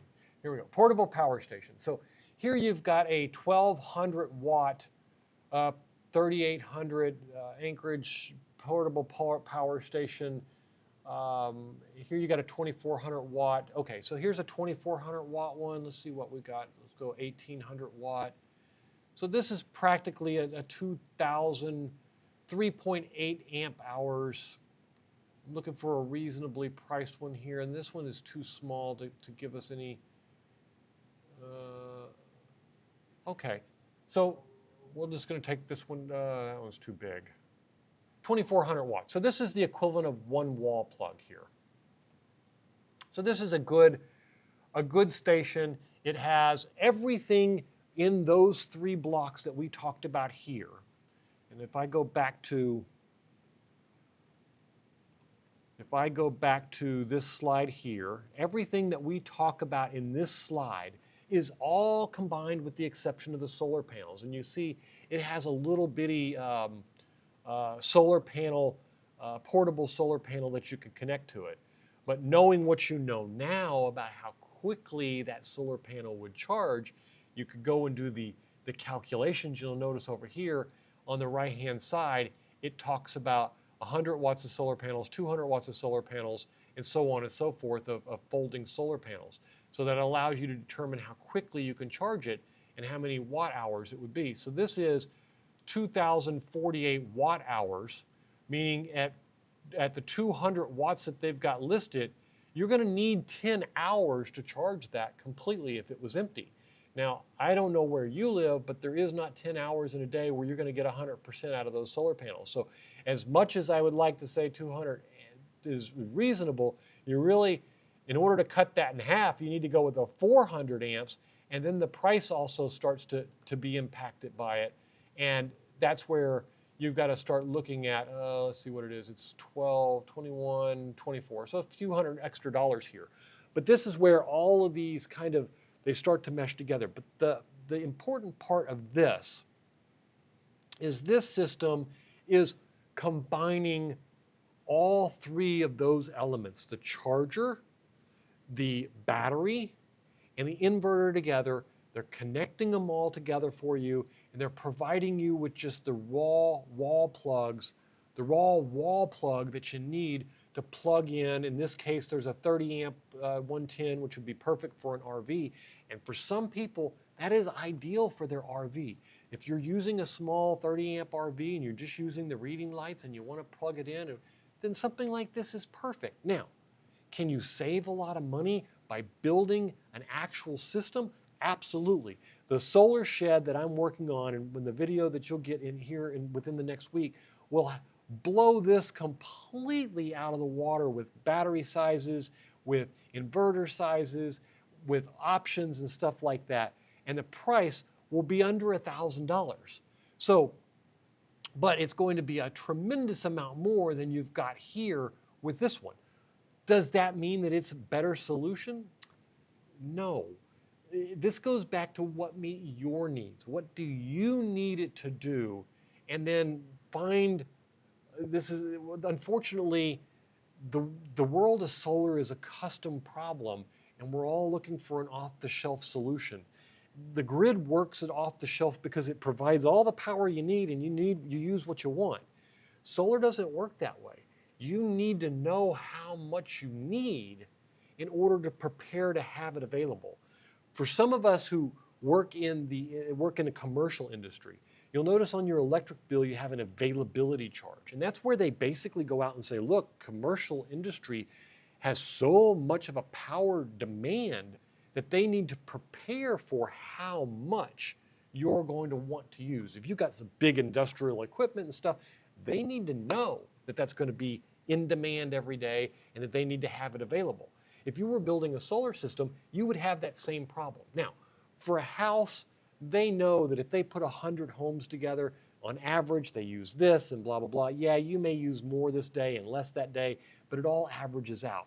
The temperature goes up, everybody turns on their air conditioner, they expect it, they know it's coming. Now, sometimes they cut corners and they get caught off guard with it, but they expect it and they know it. Same thing's true, but the difference is with the solar system, you are responsible for understanding how much power you need. If you're wrong, you either run out of power early or you spend extra money on batteries and chargers and things that you don't need. And you can be wrong on every aspect of this chart. You can buy too many solar panels and your charge controller isn't big enough to put all the power into the battery. So for example, you have a 35 amp charger here, but if you provided enough power, following the voltage rules, you can provide enough solar power to give 50 amps. And then what would happen is it would go up to the point in the day where it hits that 35 amps, and then it would just start clipping off that extra power, and it wouldn't do anything with it. It would only provide the 35 amps. Now the cool part is it would stay at 35 for whatever time frame that is. And then it would start to go down from there. So that may be a viable option for you, is you put 2 sets of these 3 panels on there, and you basically just hit the peak of 35 earlier in the day, and you stay there longer than you would if you were allowed all of that power to flow in. And this is very common in home installations, where they'll put a 10,000 watt inverter on your house, but they'll give you 12,500 in solar panels, because a lot of people, especially people that are new to solar, you have to understand that solar panels are based on light. And when they test a solar panel, then you would do the same thing. If I take a solar panel and I put it on this table and someone asks me, hey, we're going to sell this and I need to market it, how much power can it produce? The question is, how much power can it produce? And so they've come up with a standard way of testing this in a perfect environment with the perfect amount of light, the perfect angle on the perfect day, and everything is perfect, and they flip a switch and they calculate how many watts it is, and that's what goes on the sticker. So that sticker we looked at over here, this sticker we looked at, this is based on I produced 240 watts, which output at 30 volts at exactly 8 amps. And if you take 30 volts times 8 amps, doing our times 8 amps, it's 240 watts, which goes back to show that math is still valid all the way through the solar system here, that this is under those perfect environment, the perfect world. We don't live in the perfect world. It's very rare that a solar panel gets the peak. So what they'll do in a house is they'll do what they call over paneling. Instead of installing enough panels to provide, let's say they wanted 2,400 watts, which would be 10 of these panels, and saying, okay, I'm going to put 10 panels in, I'm done. And then you provide charge controllers to support 200 to 2,400 watts and blah, blah, blah. What would happen is you'd put that in, and on the perfect day, if the panels are pointed just perfectly, the temperature's just right, and there's no clouds, for that brief moment, you would produce 240 watts on every panel, and you would get that 2,400. More likely than not, you would be extremely disappointed by the fact that you were expecting 240 watts. You're not going to get it. Most of the time, you're going to get some level of less efficiency, and you're going to need to use a calculator based on your area. And let's use a calculator. I'll use the math that I know in my area. In my area, actually, I can use real numbers for you. Let me just do that. That's even better. So in my area, if I go into my stats, which is my energy board here, this shows you on the right-hand side that today I generated 28.5 kilowatt hours of energy. It shows you right next to it that I used 30.7. I'm going in the wrong direction. It's summer, the air conditioners are running like crazy, and I've got it to the point now where you can see this little blue over here on the left-hand side. I've got a standard time in the morning where I pump in just enough kilowatt hours to make it through the day to the next day so that I use all the solar power that I can possibly collect. Now, you can see here that this divides it up by the panels on the roof of my RV, which is 3,700 watts of Aptos 370 watt panels. There's 10 of them installed up there. And then this top part at the top here, these are the 12 solar panels on the solar shed. Now, they're producing a little extra these last few days because I have taken the panels off of the solar shed while I'm rebuilding it and have them leaning against the sides at better angles than them being the vertical panels that they normally are. But that's neither here nor there. Let's look at the input from the bottom part, which is we know there are 10 370 watt panels. So what I want to do is I want to go in and look at the history today, first of all, of how much did those panels produce. So if I come down here to solar stats, I can see each of the lines, and I've got them divided into two 5-panel strings. So instead of 3,700 watts each,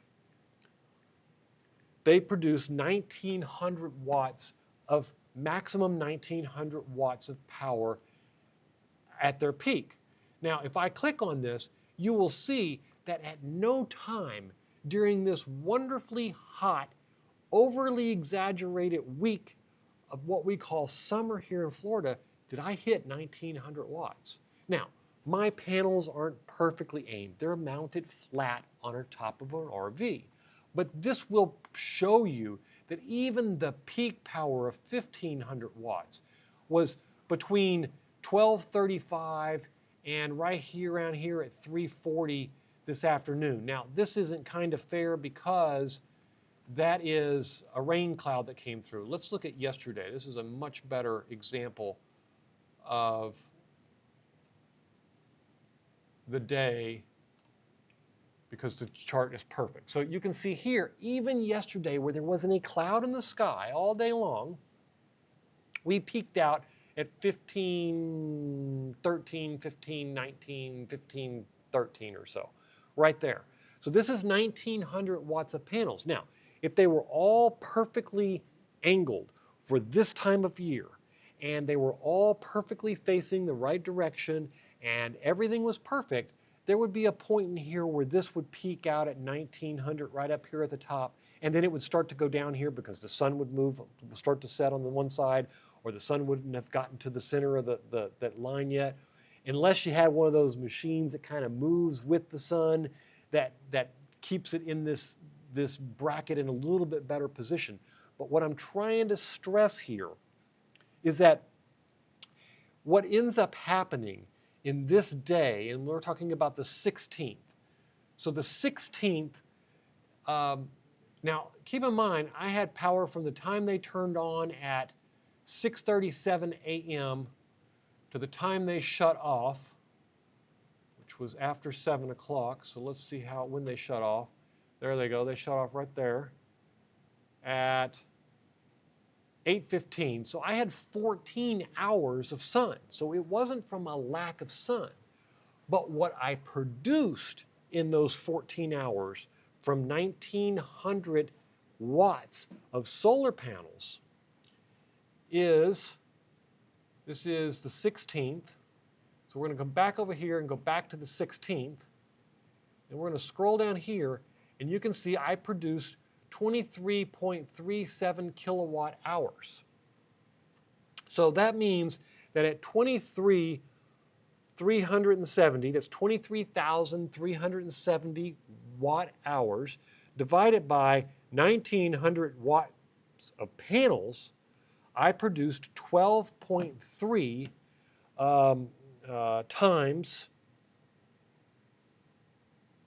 whoops, that's both, and that's for 2 sets, divided by 2, is 6.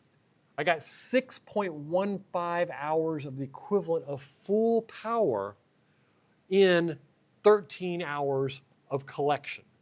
So all of that middle stuff got crunched up from 14 hours to 6 hours to hit the average peak of 1900 watts an hour for 6 hours. Now, I want to stress, this is Florida.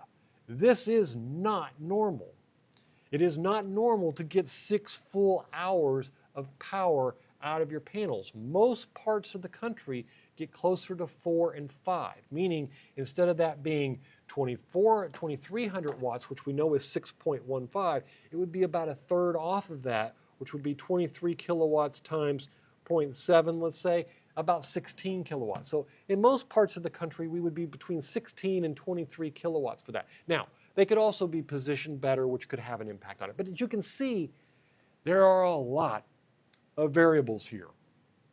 And there is no clear-cut case of how much power you can get from these, because the wires that you use can affect it. The batteries, that if you have enough place to store them. If my batteries were full, the power just goes to waste. If the angle that I place them in, how much sun I get. You can see what an impact 23 yesterday, and today we're at 21. Now we're still going to have some here, but it got quite cloudy out there for a little while. We go back 2 days, and we're at 23.19. And so this is, my point is, if we go back to the chart here, the solar panel piece of this chart has a huge impact on what it is. But don't just do the simple math. Don't just say, look, I bought 300 watt panels. I got 3 of them. I'm going to get 900 watts. 900 watts times 5 hours a day. And voila, I'm going to have 4.5 kilowatt hours a day. It's not going to work that way. You need to look at angle of those panels. And there's plenty of websites out there that you can use to do this, where you can tell it the angle of the panels, you can tell it where you're located at, you can tell it, a lot of different details about the panels and about their configuration and all that in order to get the estimate. Now, one of the things that I did notice I do want to show you, is on, let me just get that pulled up here, switch this to this, is on Solar Assistant added a cool AI lately. And it basically estimates here the amount of power that I would get over a day.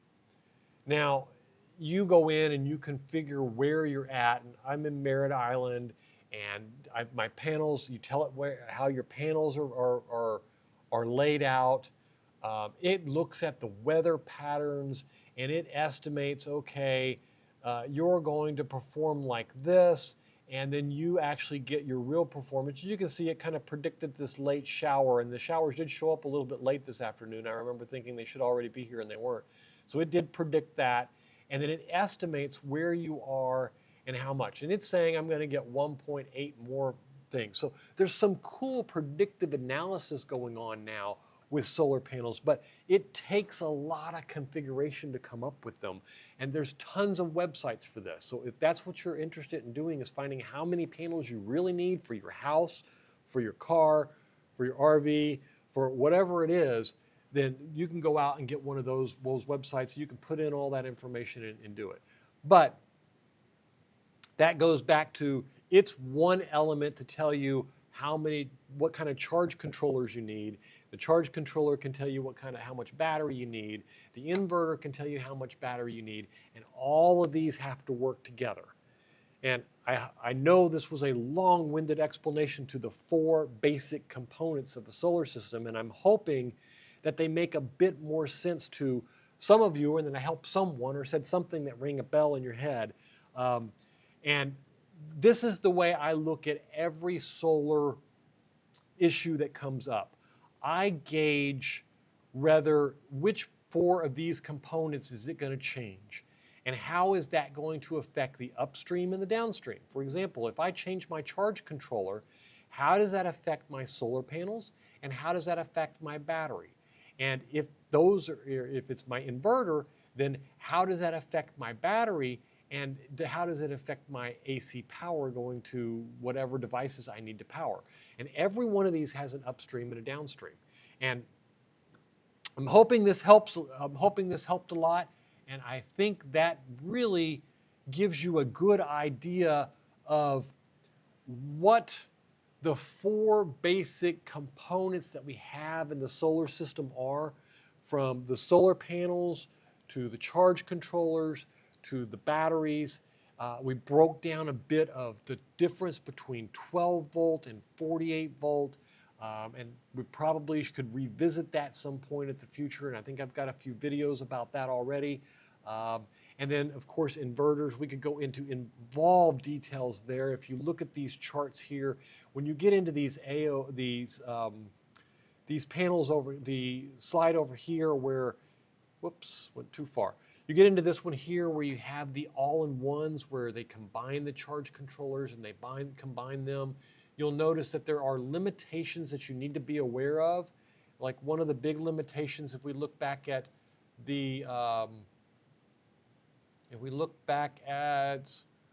where did the signature solar go? See if I can find it here real quick. Oh, it's here. So if we look back at these inverters, and I'm going to go to the off-grid inverters so I can give you, I know a perfect example is either one of their bigger inverters here. This one or the 6000 XP is a perfect example here. So the 6000 XP, it has a minimum voltage turn on. So you have to be very careful when you're looking at some of these bigger ones, that the number of panels that you have and the arrangement that you're thinking about will actually match the configuration of that inverter. So not only do you have to worry about volts and amps and how much is going to go in and how much is going to go out, but you also need to look at, in this case, if we scroll down on these specs here, you'll see DC input voltage range. That's for a battery or for the PV input. We need battery data. No, we need PV input. That's the one we need. Minimum, there it is. Unit startup voltage. So this is very important that you have a MPP operating voltage range of 120 volts to 385 volts. Now, if you look 2 lines up, the minimum is 100 to 480, meaning you can have 100 hooked up to it and you can have up to 480 hooked up to it. But over 385 and under 120 is going to have some effect on how it operates. Now, I happen to know on the lower range what that means and on the upper range, and I can go through it quickly. On the lower range, it means that in order to turn that MPPT on, you need one of these, and I can show you on the Solar Assistant, you need one of these lines to get over 120 volts. And when they get over 120 volts, then the system activates the MPPs and starts converting your power that you, like you see here in PV1 and PV2 on the RV. When that voltage then drops, when it gets down to under 100, it will shut off. So once it goes up, it'll turn it on. But then, if it peaks down a little bit, so if it gets up to 121 and then goes down to 118, it won't shut off at 118. It'll stay on until it continues to drop and goes past 100. At 100, it will shut off. So the little bit of a buffer there. On the upper side, what it's basically saying is that on the upper side of this spec that we're looking at here, is that anything over 385 volts, it clips off and it just uses excuse me, it just uses the voltage up to 380. So it allows you a safety buffer of keeping the operating PV line that we built, that buffer they've built in to protect their equipment so that you're not building strings that are larger than 385 volts. Now, it also mentions nominal MPT voltage range. And what does this mean? And this means this is the ideal voltage range for this to operate. It gives it enough flexibility on both sides of this to handle moving around and pulling out the maximum it can. And you'll see this on practically every all-in-one that's out there. This is the 6000 XP, but we could easily come back over to this list and pull one of the other brands. Let's say this one here, like a Grow Watt, and we come down here and look at the spec sheet for it. And I'm not as familiar with this one, but you can see here it's 100 maximum PV array circuit, so the maximum input of 145, and output is 2080 amps.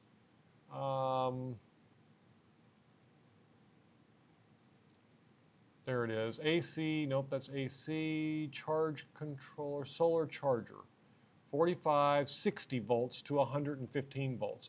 So this one, it needs to be between 60 and 115. And I would consider that 115 a hard limit, and don't fudge on it. And then, so each one of them you need to look at and get one that matches based on the same design that we did here. Do that for your own and get that to match. Now, I think there's a message out here. A bit of loss on how a system is sized. Where are you getting the 12 volt, 24, and 48 volt system? Amy, this is based on your needs. It really comes down to what loads do you have and what size wires do you want to support and how big does it need to be? Like I was saying, if you're building a little system for reading and running a few little devices like a coffee pot, or for an hour each morning when you get up, and a couple of lights to read by and stuff like that, then a little 12 volt system would be fine. If you're trying to run a house or a critical loads panel, or like in my case, an RV with a 50 amp circuit and 6,000 watts of power, then you want to go with a 48 volt. And then 24 volt would be in the middle. I use a 28 volt system in my wife's coffee trailer. It allows us to keep freezers running overnight. It allows me to put a charge controller on the roof and collect enough solar panel with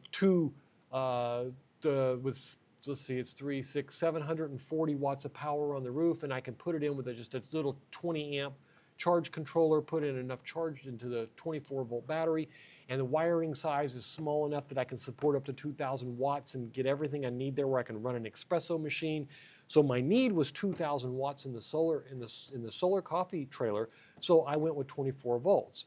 My need for the solar shed right now is only a few thousand watts also, and I don't have any need to have the excessive wiring runs or anything like that what I would in an RV. So in the solar shed, I went with 12 volt. In my RV, I went with 48 volt because I've got 6,000 watts and all that. And if I was running a house. So my question to you is, what are you going to be using it for? And how much power do you need on the back end? And then you back into, okay, if I need 3,000 watts of power to do what I want to do, then what does that mean for a charge controller? What does that mean for an inverter? What does that mean for batteries? What size wires do I need to support? Do those calculations first. Don't build it all out and then start to work on it and realize, oh, well, I need, 6-aught wire, which there is no such thing. I need four 4-aught wires to connect this because I didn't size it. Back into it and make that adjustment based on what it is. I think that there are a lot of 12 volt systems that could easily be 24 volt systems. A lot of people love their 12 volt systems. They're lower the voltage, the safer it is to work with from an extent of the voltage jump and the ability to shock you and to do major damage is lessened. The higher the voltage, the less the wiring, the less the losses, the more efficient, and in my mind, most of the time, the less expensive, unless, of course, you're going with a very small system. So there are trade-offs to both, and there is no one answer that matches it. My question would be, you know the math now to calculate what a charge controller needs to be, how many solar panels you're going to need to get the power that you want. So I would go in and ask myself, how much power do you need and what are you planning to do with it? And not only for today, 6 months or 12 months from now, and then back into what battery size you want. And I would be glad to help you with that if we had some yes, and I do have some other videos that are on sizing. I've got one specifically on 12 volt, 48 volt, and 12 volt, 24, and 48 volt systems. Calculations for startup demand, not operating demand, correct. There's two that you're going to want to look at. Startup demand means that when a refrigerator kicks on. I've got a little refrigerator in my coffee trailer that runs at 93 watts. That's it operating. So once it's on, it just runs for 93 watts for about 51 minutes and then shuts off for hours on end. That freezer is very efficient, but it has 10 times that in startup wattage that it needs. So it needs 930 watts to kick on. So at any given time, if I don't have the ability for the inverter to provide it 930 watts, I can't start the freezer. Once the freezer's running, it runs at really low energy and it's very efficient, but getting it started. So you're going to need to do both. You need to know what you need for surge and how much of that surge there is. Now keep in mind, usually not everything has to start at once. Usually it's not like you're going to be, flipping on everything at once. There is cycling, and this is true, and even in your house has, circuits in it that are, a 20 amp circuit, and there may be 8 of those 20 amp circuits that feed a 100 amp box. Well, the box is only 100 amp. How does it feed 20 amps to all 8 or 10 circuits? It doesn't. Not all of it gets used at the same time. It's all about protecting each piece of it. So calculations for startup demand, you do need to know what they are. You can get a kilowatt device. I don't know if you're familiar with that. If you're looking at AC type powers, and I will look up let me just show you kilowatt. And I got to share the screen for that to work, don't I? So this is what they call a kilowatt device, and you plug this device into the wall and then plug your device into it like this, and then it will help you measure the surge as long as I don't know if this one works on surge, but there are some of them that do surge and they do how many watts it uses. And I use one like this to measure that freezer, and to understand what the power is. And then you have to go around and measure it for several different devices to get an understanding of what they are. But that's what I suggest if you're looking at AC power. If you're looking at DC power, then you're going to want to, there's different ways of doing it. You might want to get like a shunt, and you can put a shunt in there, and you can either, you know, let's do DC power shunt, something like this, and this will allow you to measure the current. I actually have a couple of these right here that I used in a lot of the testing that I do. If you've watched any of my videos, I do a lot of different testing there, and these are very helpful because they allow me to understand how much wattage is being pulled, how much power was being used, and stuff like that. They're not great for peak demand, but I use a meter for that, and you can just buy a standard, what do they call it, surge meter. Let's see if they've got one here. Oh, those are surge protectors. We need an electrical meter, right? Get that for you. Electrical meter. There we go. Something like one of these that has the clamp on it, and these will have, a lot of these have, this cheap one here probably doesn't, but you go with some of these nicer, they'll have ones that have surge capability where you can put it on there and it'll take it the surge. It'll probably tell you in amps, then you got to take the voltage times the amps to get the wattage, but it'll give you the answer that you're looking for. And then let me make sure I got your other question too.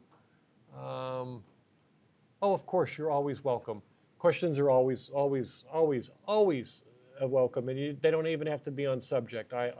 Like I said, the part of this for me, I come with a subject to talk about because I'm great at just running my mouth. But this is really about you and answering your questions and making sure that you get what you need. I do the videos when I just want to run my mouth, and I don't do these just to run my mouth. So you are always welcome. Please feel free at any time to ask questions. All right. I don't know if there are any other questions out there. I am going to see it's 6:07, so we've been going, oh, wow, has it really been 2 hours already?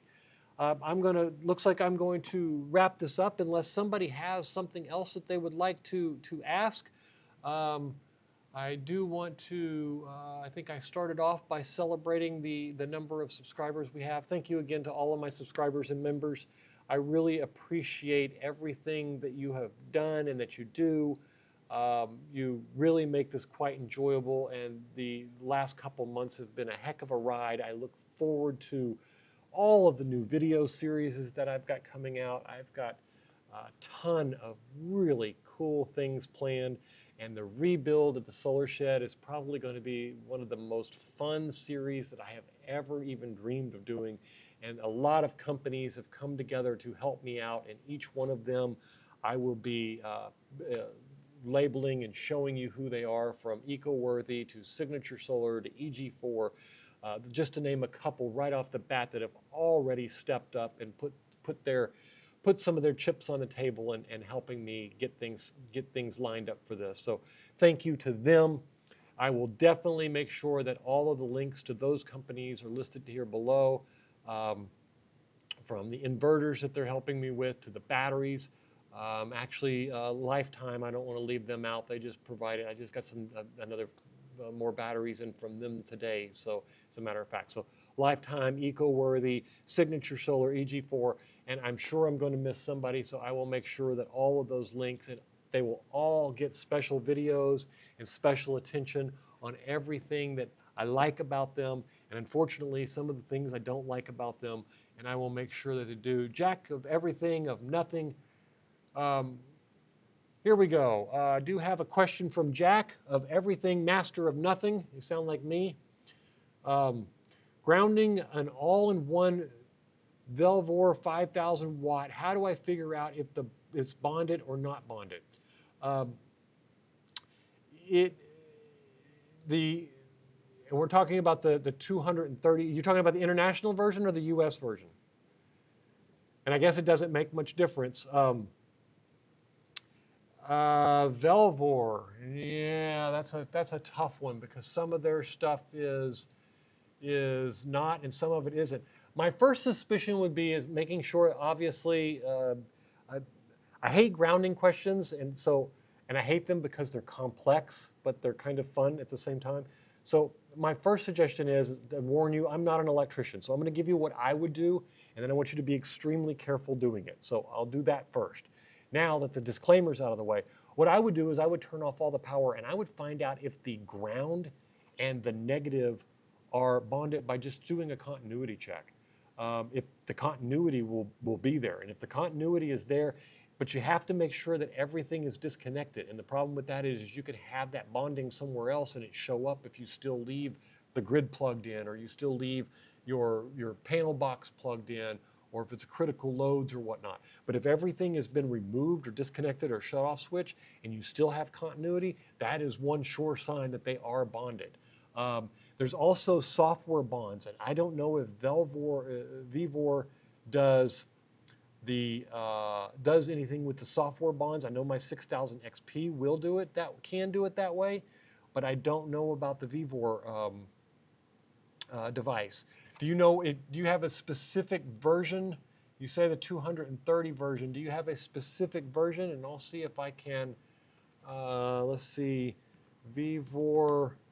What would you say? You said 5,000 watt, 240 volt inverter.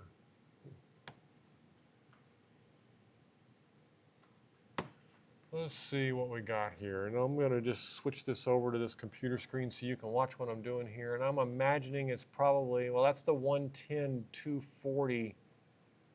Oh, that's a step down transformer. Okay, that's not going to be it. This one here is 24 volt, 120, 5,000, yeah.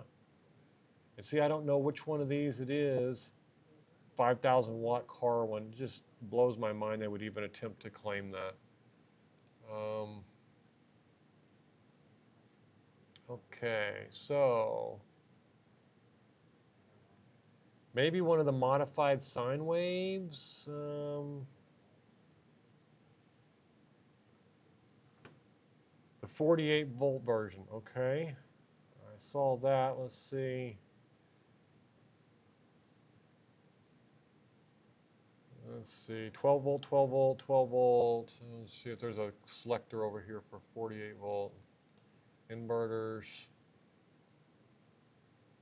Is it pure sine wave or modified sine wave?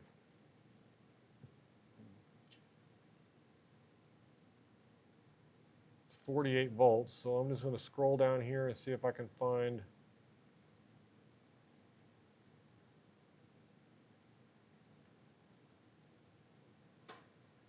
Yeah, there's a 24 volt. Let's see if maybe I can do the search. 5,000 watt, 48 volt. Maybe I'll put the word inverter in there. Oh, there it is. Model EM6200. Let's just put that on the screen real quick. 48 volt, 6200. All right, so the EM6200. Let's just take that real quick and see if we can. Yeah.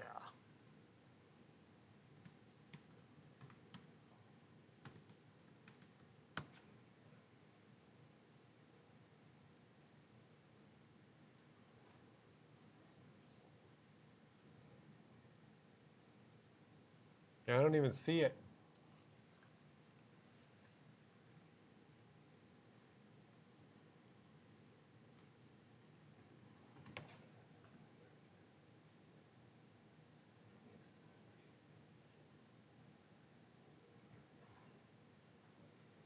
Oh, it's going to be one of their. There it is. It's the hybrids. Oh, okay. I didn't even realize. Okay, so this is it here. I'm assuming.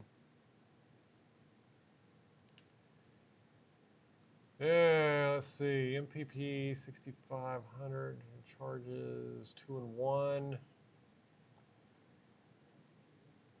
That's a really good price. I'd be interested to see if that actually is 10 milliseconds. That would be really nice. Okay, I see your yes. That's good. So we're on the right track here. Let's see, 19 pounds. It's light. And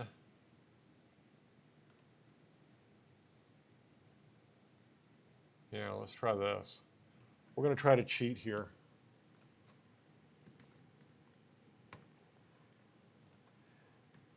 Do you know if the blah, blah, blah is neutral ground bonded? Huh. I don't give this much faith, but if it comes up and says yes,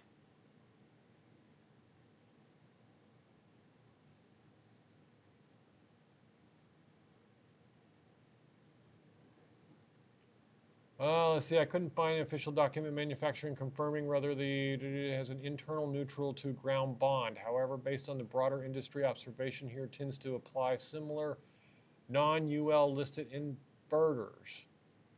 Strongly suggests the inverter, particularly those not explicitly designed to standalone professional blah, blah, blah, blah. Yeah, neutral bond is implemented at one of the, I think I would still go back to, it looks like it's not known.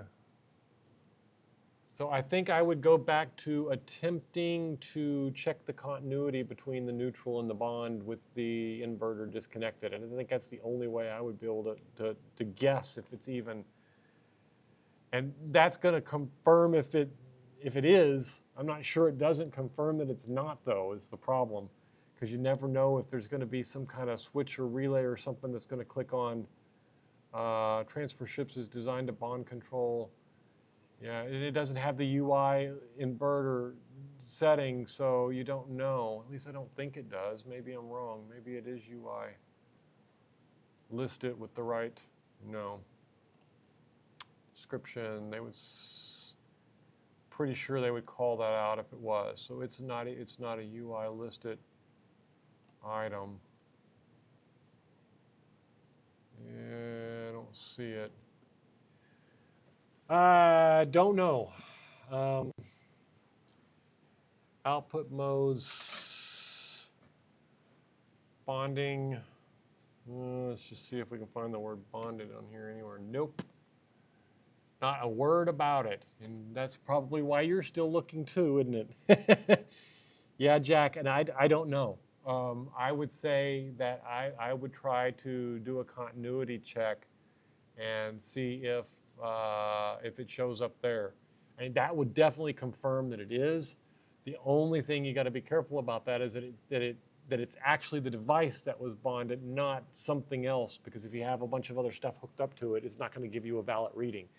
And so you could do it that way. If it's an off-grid, then that makes it really easy.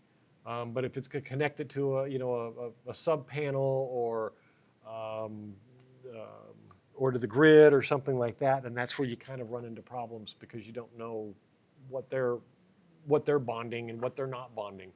Once it hits that pole, you never know where it's going.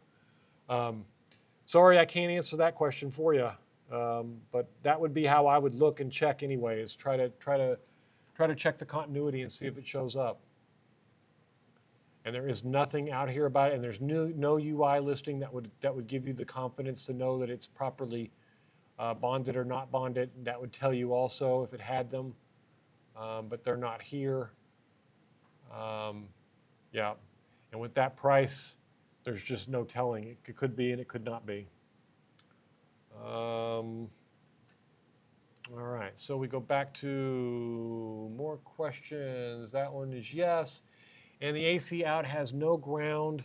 Do I connect that to the ground in the AC unit? Yes, it's completely off grid. Okay, so if it's completely off grid, then yeah, definitely. And yes, I would create a grounding.